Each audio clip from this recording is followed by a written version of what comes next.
Hello guys, তোমরা সবাই কেমন আছো? আজ আমি সকাল সকাল উঠে স্নানটা সেরে ফেলেছি। তোমাদেরকে তো আগের ব্লগে বলেইছিলাম যে আমাদের বাড়িতে কিছুদিনের মধ্যেই পুজো আছে।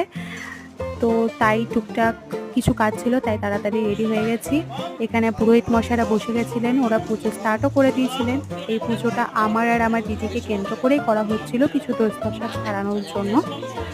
আর সেই দিন পুরো 4.5 ঘন্টারও ওপর আমাদের পুজোটা চলেছে। আমি আর আমার দিদি 2.5 ঘন্টার কাছাকাছি বসে আমরা 2 ধাপে পুজোটা কমপ্লিট করেছি।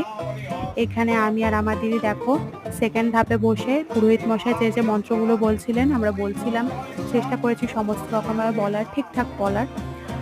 আর গরমকাল তো একটু কষ্ট হয়, তাও চেষ্টা করেছি পুরোপুরি। নেহাত ওয়েদারটা ভালো ছিল, তাই সবটা ভালো হয়েছে, সফল হয়েছে। আর সেদিন আমাদের বাড়িতে সবাই এসেছিল, আমরা বেশ ভালো এনজয় করেছিলাম। ব্যাস এইটুকুই। পরের মিনি ব্লগে দেখা হবে।